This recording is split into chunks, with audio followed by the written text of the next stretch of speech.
Hey, all of you fans out there in YouTube land, I appreciate you checking out my videos. I just would like to give you a little history of my purchasing my AV receivers.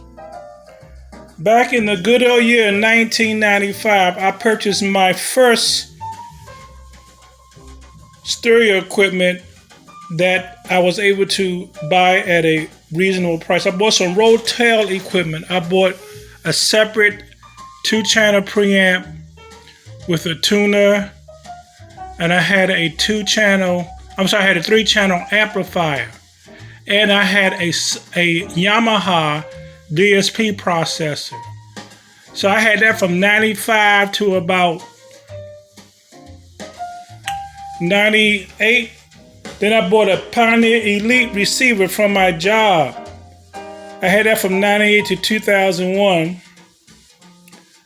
Then I purchased a Scott 2-channel integrated amp from a donor shop of all places in Beltsville, Maryland. And it was a pretty good player. I used it for about 4 years, then I got rid of that. Then I ended up getting a Onkyo. No, not an Onkyo. I ended up getting a Sony 5-channel amp. I got rid of my Yamaha, so I had 5-channel AV receiver. And then I had that for about 3 years. Then I got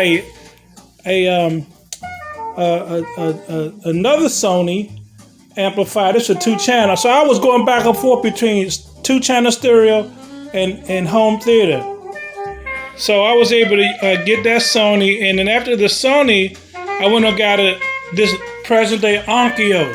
This is the TX-NR626. It came out in about 2013. Let me tell you something. This is a very good mid-level AV receiver. See, I just didn't have the money to buy separate, so I just went on here and bought this right here. I got this from not a thrift store. The stores where you can buy stuff. Not an auction, but it's a store where you can buy stuff that's used. I just can't think of the name of it right now. But pawn shop. I bought it from a pawn shop in Northwest Washington. And I have had it since 2017. I have not had no problem with it. I mean, Onkyo was notorious for their bad HDMI boards, and this one evidently escaped that problem. Haven't had no problem, and I'm going to tell you, the 2-channel stereo on this thing is awesome. Of course, what makes it really nice is this Beresford DAC. See, you need a DAC if you're going to really listen to good music. This is called a Beresford DAC. You see my cards. It has 4 inputs. Actually, you can use it even as a preamplifier, but I got it for a straight DAC. And let me tell you something. It does the job. Especially on my Pioneer N30 music server, Elite, so you know it's high quality. Excellent.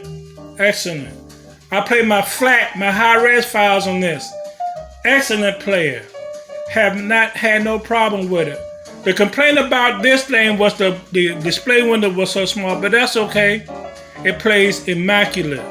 I will put it up against $1,000 DAC service today. I would service. I wouldn't not do it if I don't think it could play good. So it plays excellent. All y'all guys in YouTube land. And about 2 years ago, I bought the Sony XM800 M2 4K player. Never had a problem with it. I was looking at playing with Fire yesterday. It upscaled it to near 1080p, and it looked good. The colors was popping. And to really appreciate it, I bought me a TCL 43-inch 4K television. It's the entry-level 4 series, but you couldn't tell me anything different. It plays well. When I look at the 4K videos on YouTube, man, I'm just loving it. So this is a good television. I got it on clearance. Wasn't nothing wrong with it. Came even with the remote. And then I have the clips.